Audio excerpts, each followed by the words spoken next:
ગુજરાત શહેરી વિકાસ સત્તામંડળ દ્વારા તારીખ 26/10/2025 રોજ એક હુકમ બહાર પાડવામાં આવ્યો છે। એ હુકમમાં ફ્લાવર બેડના પૈસા ડબલ વસૂલવા માટેની જોગવાઈ છે। આ ફ્લાવર બેડના પૈસા રાજકોટ મહાનગરપાલિકા સિવાયની દરેક મહાનગરપાલિકાઓમાં જો આ પ્લાન મંજૂર થતો હોય તો રાજકોટમાં કેમ નથી થતો? રાજકોટમાં ટીઆરપી ગેમ ઝોન પછી જે નિયમો ફેરવવા માટેની વાત હતી, સરકારે જે નિયમો બનાવ્યા છે રાજકોટની પ્રજાને, રૂડાની પ્રજાને લૂંટવા માટેના છે। અહીંયા ક્યાંક ને ક્યાંક ભાજપના શાસકો પોતાની જવાબદારી ભૂલી ગયા છે, રાજકોટે જેને મત આપ્યા છે ભૂલી ગયા છે।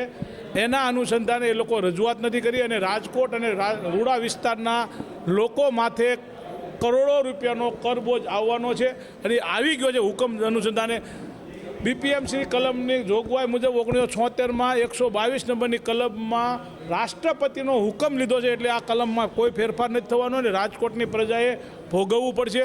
હું પ્રેસ મીડિયાના મિત્રોને બધાને વિનંતી કરું આ પ્રશ્ન ગુજરાતની અને રાજકોટની પ્રજા સમક્ષ લઈ જાઓ અને રાજકોટની પ્રજાને આવા ખોટા ટેક્સમાંથી મુક્ત કરાવો એવી વિનંતી। રહેવા લાયક છે માન્ય સભ્યશ્રીઓ આપ પણ સાંભળો, જે વસ્તુ રહેવા લાયક છે એને હેબિટેબલ કહેવાય। હું કમિશનર સાહેબની વાત સાથે સહમત છું, પણ સાહેબ ફ્લાવર બેડ હેબિટેબલ આવ્યું, આપણે તમે ડેકોરેશન કર્યું કે ઝાડવા મૂક્યા, જે કર્યું એની હારે સહમત કે ત્યાં બાલ્કની કરી અથવા કોઈને અંદર કબાટ બને છે એ મારો વાંધો નથી। હવે આપણે જે ફ્લાવર બેડમાં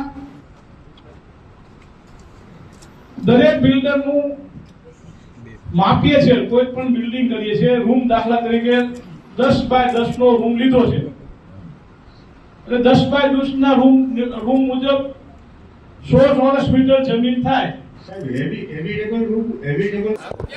રાજકોટ મ્યુનિસિપલ કોર્પોરેશનનું આજરોજ જનરલ બોર્ડ હતું।